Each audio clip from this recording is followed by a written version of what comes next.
О, футбол, сен бір әлем, сенің орның ерекше. Сен дегенде жер бетінде кім қала алмақ бейтарап. Жарыстың жалын бердің сен бізге. Жүректің отын, күрестің буын, жеңістің туын сыйладың. Көңілге ән, бойға сән боп құйылдың. Дүние әлем тағат таппай аңсап күткен сен мәңгілік мейрамсың. Біздер үшін, Қазақстан жұрт үшін бүгінгі той ерекше. Біздің футбол бір ғасырлық мерейтойын тойлауда. Шырайлы шығыс, оның інжу маржаны, шуақты Семей, Қазақстан футболының жібектен өрген жер көгі, алтыннан құйған бесігі. Мұнда тұңғыш рет теңбіл доп көк жүзінде көктой ұшты. Алғашқы ойын ойналды, алғашқы жеңіс тойланды. Еліміздің тарихында тұңғыш рет шаттық пен үміт ұраны, гол деген әуен аспан астын жаңғыртты. Теңбіл доп көкке самғады. Шексіз аспан төрінде алғашқы ойыншылардың құс қанат қиял, аңсаулы арманның жүрер жолын, жетер жерін, самғау шыңын әйгілеп биіктен биікке зулады. Көк аспанда жүк оты із салды. Өздерінің осынау тамаша ойынның іргетасын қалаушылар екеннен бейхабар. Туған отан, қазақ елі енді 100 жыл өткен соң көз ұшында бұлдыраған 21 ғасырда Анатолий Наумовтың, Әміржан Сыздықовтың, Яков Шубиннің, Юнис Нигматуллиннің, Ахмет Сәлім Кәрімовтің, ағайынды лыжындерінің тағы басқа алғашқы қарлаштарын есімдерін құрмет тұтып еске аларларынан бейхабар. Семейлік жастар сайып келгенде жасөспірім балалар алғашқы командаларын армандарының серпіні, үмітінің биігіне лайық Орлята, Олимп, Ласточка, Метеор тағы да басқа ұшқыр қанат аттарымен атады. Олардың қатарында алдыңғы легінде Ярыш командасы да болды. Өршіл футбол жасақтары намыс туын көтеріп, әр ойында жеңіс үшін шайқасты. Шаршы алаңдағы айқастарда ысылған Барнаул, Омск, Томск, Новосібірден келген тәжірибелі қонақтармен ойында шеберлік шыңдады, жеңістермен жігерленді. Семей топырағында Қазақстан футболының тарихындағы ең тұңғыш халықаралық кездесулер өткізілді деп айтуға негіз бар. Семейліктердің қарсыластарының ішінде 1912 жылы Стокгольмде өткен Олимп ойындарына қатысқан бірнеше ойыншы бар. Австро-венгерлік әскери тұтқындарда болды. Міне осылайша қазақ елінің бүгінгі хас шеберлеріне сонау өткен ғасырда сүрлеу салып, жол көрсетіп берген алғашқы қарлығаштар әу дегеннен талаптың қиынын, мақсаттың биігін көздеді. Кейінгі жылдардың алапат аласапырандары бұл өрен ұрпақ өкілдерінің тағдырын қақпақылға салды. Бірін онда, бірін мұнда тардай шашты. Сонда да жалынды жас үміттің жібек жүгі үзілген жоқ. Содан бергі бір ғасырдың көк аспанын көктой өткен құс жолындай кешегімен бүгінгіні жалғады. Жасыл алаңның саңлағы кейіннен өз отанын, туған халқын бар әлемге әйгілеген атақты жазушы Мұхтар Әуезов Ярыш командасы ойыншыларының көксеген мұратының символына айналды. Жергілікті халыққа беймәлім спорттың сол кез үшін мүлде жұмбақ бұл түрі ертіс бойына қалай жетті. Біреулер бұны австро-венгрлермен байланыстырады. Басқалар Семейде болған бірер жылында әуесқой футболшылардың екі бірдей командасын құрып, спорт жолына шығарған мәскеулік саудагер Николай Куприяновқа сілтейді. Дегенмен сол кез куәгерлерінің пікірі негізінен біздің футболдың алғашқы қарлығашы Ярыш командасы болып еді дегенді саяды. Команда ойыншыларының басым көпшілігі Қазақстандағы ең алғашқы 5 кластық мұсылман мектебінің оқушылары болды.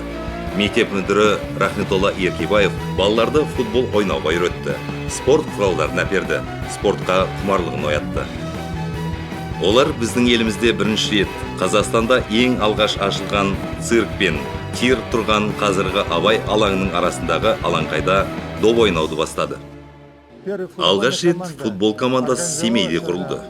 Балалар мұна алаңқайда ойнады. Ең бірінші команда 1912 жылы құрылды.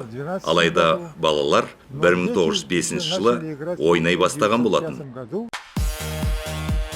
Қазақстан футбол тарихына қатысы бар ғимараттардың қай-қайсы елімізде тұңғыш рет деген тіркеспен келуі тегіннен тегін емес. Семейде тұңғыш жағылған спорттың жалыны жыл өткен сайын алаулап, қазақ жерінің түкпір-түкпіріне кең тарап қанат жайды деуге әбден болады. Өткен ғасырдың 20 жылдардың аяғына қарай еліміздің әр қаласында алғашқы стандартты футбол алаңдары салынды. Көп кешікпей Қазақстан командалары бүкілодақтық спартакиадада, турнирлер мен әртүрлі жарыстарда ойнады. Ұзақ жылғы жұмыс жемісін берді. Алматы қаласының Қайрат командасы 1960 жылы КСРО біріншілігінің жоғарғы дивизионында А классында өнер көрсете бастады.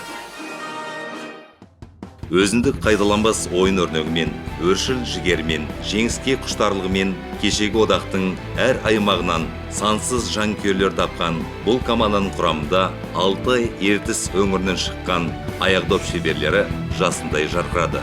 Олардың қатарында әр жылдары Мәскеудің ЦСКА-сы, Спартагында, КСРО-ның ұлттық және олимпиадалық құрамаларында ойнаған Владимир Лисицын, қарсыластар қақпасына, оның ішінде кеңес футболы гранттарына қақырата доп соққан Сергей Квочкин болды. Кеңес спортының жылнамасында оның Рио-де-Жанейроның бар әлемге әйгілі Маракана стадионында дүбірі жер жарған футбол державасы, Бразилияның олимпиадалық құрамасының қақпасына соққан жеңісті голы туралы дерек сақталуда. Семей тумасы Тимур Сегізбаев қазақ футболының даңқын асырды, жанкүйерлердің әлденеше ұрпағының мақтанышына айналды. Ол жылдары бүкіл ел футболды ту көтерді. 23 мың орынға есептелген Алматы орталық стадионына футбол ойыны күндері 30-35 мың адам жиналатын. Облыс қалаларында да футболға ынта бұдан кем болған жоқ. Алыстағы ауылдар мен селоларда, елді мекендерде допқа әуесті күшейді. Олдар үлкен футболды армандады. Алып шыққан қанаттың қиялдарында өздерін Вадим Степанов, Станислав Каминский, Олег Мальцев және басқалар сияқты теңбіл доптың шеберлері қатарынан көрді. Теңбіл доптың қас шеберлері өз жанкүйерлерінің бұл ақ ниет, адал көңілін құрметтей білді. Біздің футболдың көрнекті өкілі Леонид Остроушко айтқандай, сол кездегі Қайраттың ойыншылары КСРО-ның анағұрлым іргелі клубтарының шақыртуынан әрдайым бас тартып, өз жұмысын тер төккен. Қазақстанның тартымды ыстық құшағы КСРО-ның әр республикасынан келген футболшылардың үлкен спортпен қоштасқаннан кейін де біздің клубтарда Қазақстан футболының болашағы үшін еңбектенуіне ықпал етті. Атақты қақпашы Владимир Лисицын және мерген шабуылшы Сергей Квочкин үлкен спортта өздерінің даңқын шығарған, есімін бүкіл елге мәлім еткен Семей мен Өскеменге оралды. Балалар футболын дамытты, командаларды жаттықтырды. Жылдар өткен сайын футбол көкжиегінде жарқырап жаңа жұлдыздар жанды. Жергілікті таланттардың биік жетістік, тамаша жеңістерді көксеген жас буыны өсіп шықты. Семей футболшылары Қазақстан футболының жарты ғасырлық мерейтойына орайлас келген 1960 жылғы республика біріншілігінде жеңімпаз атанып, КСРО чемпионатында ойнауға мүмкіндік алды. Республиканың спорт кеңістігінде отандастарын тартымды табыстарымен қуантқан хас шеберлердің жігерлі де алымды ұжымы Цементник командасы шықты. Солардың ең сүбелісіне 1970 жылы қол жеткізді. Команда бірден 3 трофейді, суперкубокты, футбол федерациясы кубогын және республика біріншілігін жеңіп алды. Футбол іргесін қалағандар бұдан кейін де Спартак, Елімай деген атпен Цементниктің жеңісті жолын жалғастырды. Өз аймақтарында да, КСРО чемпионатында да жүлделі орындарға Республика футбол федерациясының кубогына ие болды. Жаңарған дәуірде 3 дүркін егеменді Қазақстан Республикасының чемпионы атанды. Жоғарғы футбол лигасында ойнады. Семейдің Спартагы мен Өскеменнің Востогында Сергей Гороховодацкий көш бастады. Қазақстан футбол клубтарында ойнаған жылдары барлығы 140-тан астам. Оның ішінде бір маусымда 34 доп соғып, шебер шабуылшыны алаңнан көру жанкүйерлер үшін мерекеге айналды. 2 рет бір ойында 5 реттен гол соғып, сирек кездесетін шеберлік көрсетті. Жаттықтырушы ретінде Қазақстанның барлық құрамасын ұлттық, олимпиадалық, клуб және жастар құрамаларын жаттықтырды. Футбол клубы өзінің шын берілген жанкүйерлерімен күшті. Клуб үшін ең қиын кездерде олар қоғамдық қолдау қорын құрды. Бүгінде команданы жеңіске жігерлендіріп, түйінді мәселелерді шешуге көмектеседі. Біз футбол жанкүйерлері әрқашан, былайша айтқанда, жеңісті сәттерде де, қиындық тұстарда да өз командамызбен бірге бола білдік. Жылдар өтті, әлем танымастай өзгерді, ұрпақ орнына ұрпақ келді. Бірақ дәстүрлер қаз қалпында, Семейде оны сақтайды, қастерлейді біледі. Бізге аса құнды қолжазбалар жетті. Онда Қазақстан футболының қайнар бастауында тұрған алғашқы қарлығаштар сол жылдарды еске алады. Бұл жазбалар 50 жыл бұрын ел футболының жарты ғасырлық мерейтойына орай жазылған. Қазір баға жетпес жәдігер ретінде тарихи өлкетану мұражайында сақтаулы. Күмәнсіз куәгерлерден келіп жеткен бұл теңдессіз құжаттардың әр сөзіне ден қоя оқымау мүмкін емес. Оларды өз футболымыздың қазіргі зерттеушілері талмай іздеп жүрген тамаша тарихының алғашқы беті деп есептесе де болғандай. Недавно открыта была выставка стационарная. Жуықта біздің мұражайда ашылған тұрақты көрмеде біздің қызметкерлер жинаған Семей футболының алғашқы қадамынан бүгінгісіне дейінгісін қамтитын материалдарды толық көлемінде көрсеттік. Наших дней сейчас. Осыдан 10 жыл бұрын авторлар ұжымның Қазақстан футболы 1913-2003 деген анықтамасы басылып шықты. Онда республика футболының 90 жылдық өміріне қатысты деректердің бәрі қамтылған. Атап айту керек, сол кезге дейін бүкіл кеңестен кейінгі кеңістікте спорт энциклопедиясы деп айтуға тұрарлық мұндай анықтама тек Ресей мен Украинада ғана жарық көрген болатын. Еліміздегі футбол өмірінің сирек кездесетін деректерін іздестіруге облыстық өлкетану энтузиастарда көп уақыт арнайды. Ярыш командасына қатысты деректерді жинақтауға семейлік ғалым Өмірзақ Сұлтанов 15 жылын жұмсады. Табылған материалдар негізінде жас Мұхтар Әуезов және оның командаластары жайында қызықты хикаяттарға толы кітап жазып, бастырып шығарды. Бұл күндері Семей Қазақстан футболының отаны атты жаңа кітабын баспаға әзірлеу үстінде. Шығармашылық топ құрылған кітап жазу жөнінде. Осыған енді мен қатысып, міне таяуда осы кітапты бітірдім. Ол кітап Семей Қазақстан футболының отаны деп аталады. Бір айта кететін жағдай осына Семейден шыққан тұңғыш футболдан спорт шеберлері. Мына Темір Сегізбаев, соңғы мынау Шұбартау ауданы Баршатастан шыққан Кеңес Төлемісов деген спортшылар болған, солар туралы да жазып кеттім. Тарихшы өлкетанушылар ондаған жыл бойы Ярыш командасының ойыншылары таққан эмблеманың сақталып қалған жалғыз данасын іздестірген болатын. Оның ізі сонау Германиядан табылды. Бір ғасыр бұрынғы өткен өмірдің исаңқыған бұл жәдігерді Ярыштың ұйымдастырушыларының бірі Юнис Нигматуллиннің қарындасы Нейлі сақтап қалыпты. 1913 жылы команда құрылғанда ол соны ұйымдастырушылардың бірі болды. Бұл кезде ол 16 жаста болатын. Бұл белгіні қызы Рамисаға тапсырған екен. Бүгінде эмблема Семей қаласының мұражайынан орын тауып, 100 жылдық мерейтойға арналған экспозицияның сәнін келтіріп тұр. Рамисадан жеткен реликтердің қатарында Ғафифа Баязитованың суреті де бар. Ғафифа деректерге қарағанда осы форманы футболшылар киген, осы жейдешелерді тіккен және эмблеманы дайындаған. Ал қызыл розетка, оның ортасында атлас түйме, араб әріпімен Ярыш деп жазылған. Бүгін осы өңірлік белгінің қасынан футболдың ғасырлық мерекесіне арнап, семейлік студент Динара Шүкеева жасаған логотип орын тапты.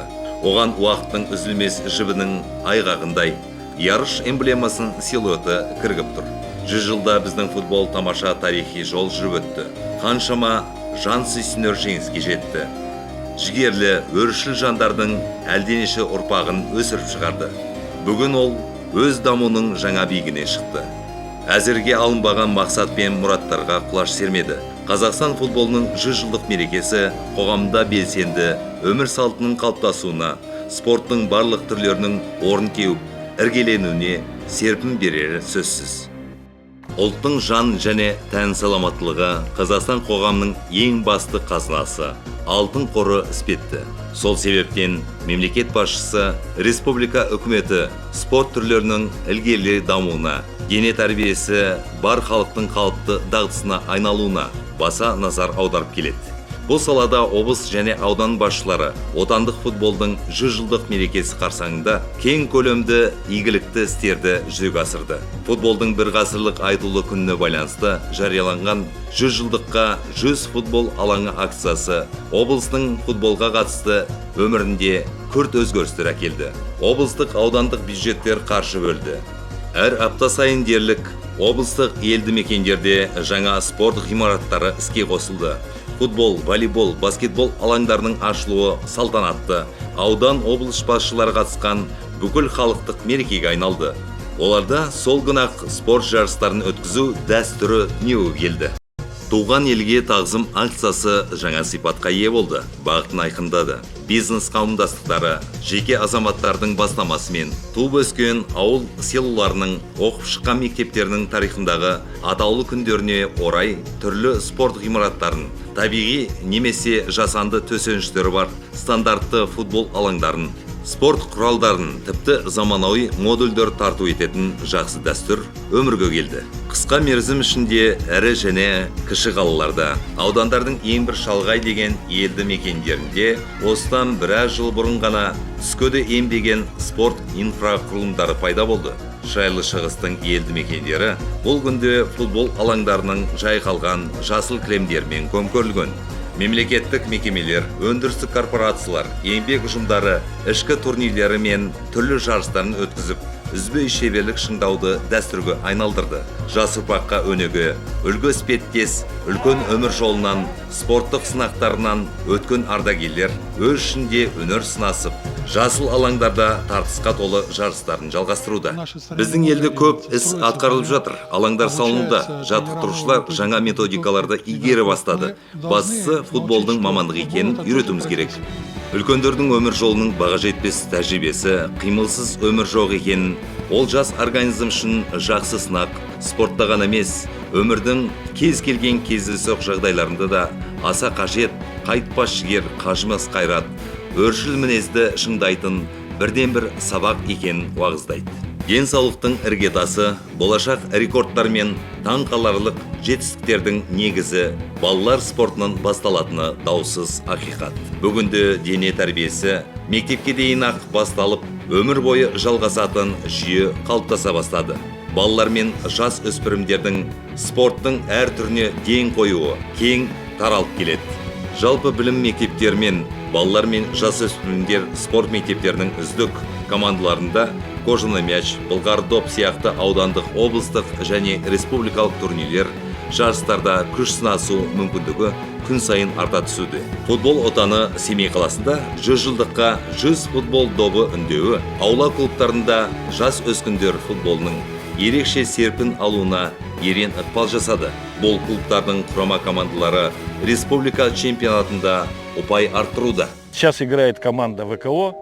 Қазір Шығыс Қазақстан облысы және Ақтөбе қаласы командаларының арасында ойын өтуде. Есеп 1-0. Бұл стадионда біз жарыстар, Қазақстан чемпионатын, қала облыс біріншілігін өткіздік. Себебі мұнда спортшыларға барлық жағдай жасалған. Алаңда да мін жоқ. И поле в хорошем состоянии. Мен футболға тәнтімін. 3 жыл болды футболсыз тұра алмаймын. Шебер қақпашы болып, Қазақстан Республикасының құрамында ойнағым келеді.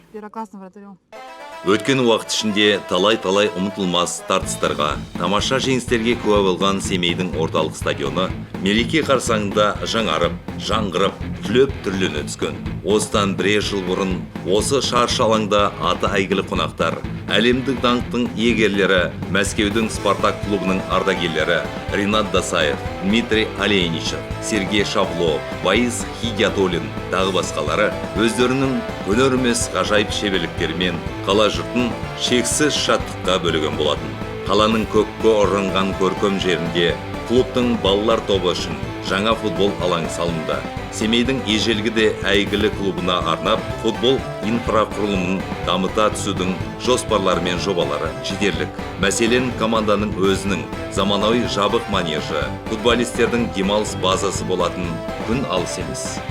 Стадион қасында Қазақстан футболының мұражайын ашу жөнінде оңтайлы шешім қабылданды.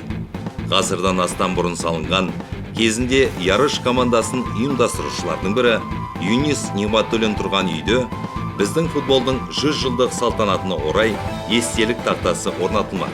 Футбол мерейтойына байланысты бойында әсем үйлер, мәдени әлеуметтік ғимараттар бой түзеген, жуықта ғана асфальт төсенішпен әрленген физкультурная көшесінің атауын өзгерту туралы ұйғарым бар.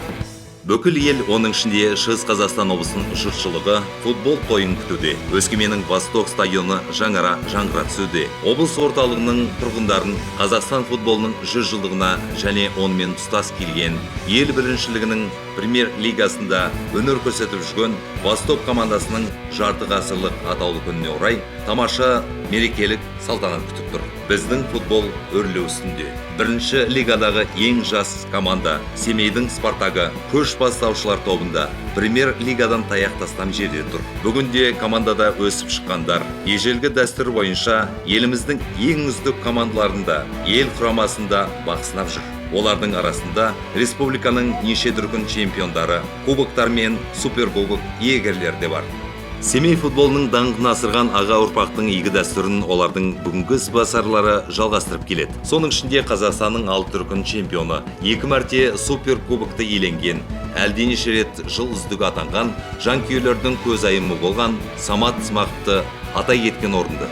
Семейдегі Олимпия резерві мектебінің түлегі Қазақстанның жас өспірімдер құрамасының мүшесі 17 жасар Әділ Балғабаев Лондонның Челси командасында 8 ай сынақтан өтті. Қазір Италияның Элас Верона командасында жаттығуда. Главной целью работы Балалар спорт мектебінің ашудағы біздің мақсатымыз өз түлектерімізді негізгі командада тұрақтандыру.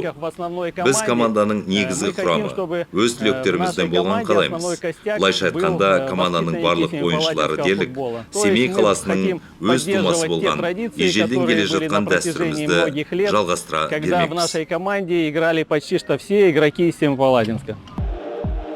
Спартактың негізгі сапында ойнап жүрген 17 жасар Стас Ахметов командаға осыдан 3 жыл бұрын келген болатын. Футболдың 100 жылдығына орай өз командамызбен премьер лигаға шығып, жанкүйерлерге тарту жасағымыз келеді. Өткен жылғы маусымда жас форвард Алтынбек Дәулетханов мамандардың назарына ілікті. Ол Спартак тарихындағы 1000-шы голды соқты. Бүгінде Қазақстанның ең мықты командаларының бірі Павлодардың Ертіс командасының құрамында ойнап жүр. Отан футболының ғасырлық мерекесі жылы Восток командасының қосалқы құрамы тамаша өнер көрсетті. Ол биылғы маусымда ел біріншілігінің алтын медалін ұтып алды. Қазақстан чемпионы атанды. Өңірде футболдың дамуына қаржы және ұйымдастыру мәселелерін шеше отырып, Шығыс Қазақстанның әкімі Бердібек Сапарбаев баса көңіл аударды. Задача, чтобы Команда үшін басты мақсат премьер лигадағы орынды сақтау. Рухани психологиялық ахуал ең бірінші кезекте команданың бас тренеріне байланысты. Нәтиже әр футболшының көңіл күйінен. Оның көңіл күйі жақсы болса, нәтиже болады. Ал жақсы көңіл күй қалыпты психологиялық ахуалдың кепілі. психологический климат моральный.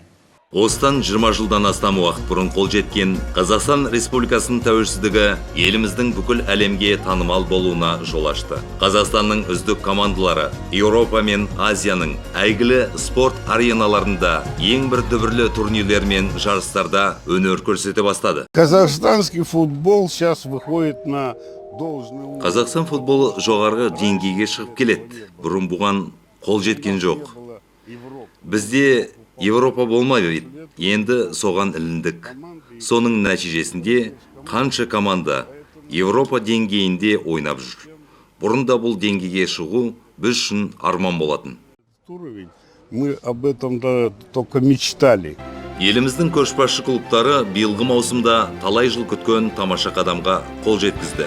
Өткен жылғы Қазақстан чемпионы Қарағандының Шахтері Еуропаның чемпиондар лигасында сәтті өнер көрсетуде. Қазақстан футбол тарихындағы ең жоғарғы нәтижеге жетті. Қарымды Беларусь командасы Батэмен ойында жалпы есепте ұтып шықты. Даңқты тарихы бар Еуропа футбол лигасының әлем мойындаған алыптармен кездесулерде басым түсіп жүрген Шотландияның Селтикмен тең дәрежеде шайқасты. Бұл күндері Еуропа лигасының бас жүлдесі үшін күресуде. Халықаралық аренада Ақтөбе командасы да танымастай түлеу үстінде. Еуропа кубогы жолында айтарлықтай ілгері басты. Қазақстанның жеріне отан футболының 100 жылдығы аяқ басты. Футбол ғасыры тәмамдалды. Жаңа ғасыр жолға шықты. Мы оптимистически настроены. Біз ілгерге сеніммен қараймыз. Қазақстан футбол федерациясы, Еуропа футбол қауымдастығы УЕФА құрамында. Біздің футболдың болашағы жарқын боларына үміт үлкен. Что у нас будет прекрасное будущее футбола. Төрткүл дүниеге бас идірген, бойға қуат, рухқа жігер сыйлаған миллиондар ойыны, тарихи мәні, қоғамдағы өмірдегі орны жағынан бірінші кезекте. Футбол өкіметтің, мемлекет басшының күнделікті назарында болу кездейсоқ емес.